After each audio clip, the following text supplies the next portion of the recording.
ഞങ്ങൾ ചേച്ചിയുടെ വീട്ടിൽ പോയപ്പോൾ കുറച്ച് വരിക്കച്ചക്കപ്പഴം കിട്ടി. അത് ഉരിഞ്ഞെടുത്ത് ഞാനത് അരിഞ്ഞെടുത്ത് വരട്ടി വയ്ക്കാനുള്ളൊരു ശ്രമത്തിലാണ്.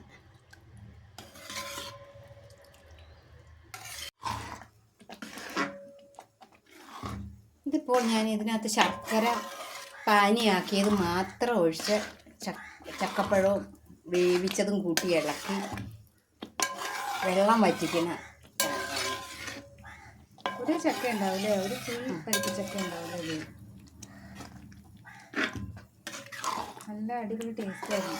വെള്ളമൊന്നും അധികം കയറാത്തതുകൊണ്ട് നല്ല രുചിയായിരുന്നു. പിന്നെ കൂടുതലിരുന്നാൽ നമുക്ക് ഒത്തിരി കഴിക്കാനും പറ്റില്ല. അപ്പോൾ ഇങ്ങനെ വരട്ടി വെച്ചാൽ നല്ലതാണല്ലോ.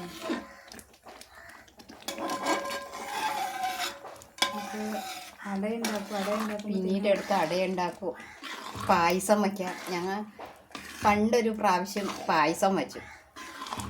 ചക്ക വരട്ടിയത് എടുത്ത് വെച്ചിരുന്ന ഓണത്തിന് പായസം ഉണ്ടായി വർഷങ്ങൾക്ക് മുമ്പ്. നല്ല അടിപൊളി ടേസ്റ്റാണ്. ഇപ്പോഴായിട്ട് പിന്നെ നല്ല ടേസ്റ്റായിരുന്നു. വെള്ളം കയറാത്തതുകൊണ്ട് കുറേ നാളായില്ല ഇപ്പോൾ ചക്ക കിട്ടിയിട്ട്. നല്ല രുചിയായിരുന്നു.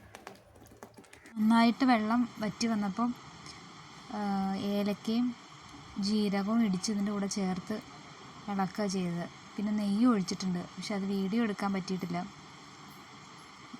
അത് കഴിഞ്ഞ് കുറേ നേരം ഇളക്കി, ഇടയ്ക്ക് വീഡിയോ ഒന്നും എടുക്കാൻ പറ്റിയിട്ടില്ല.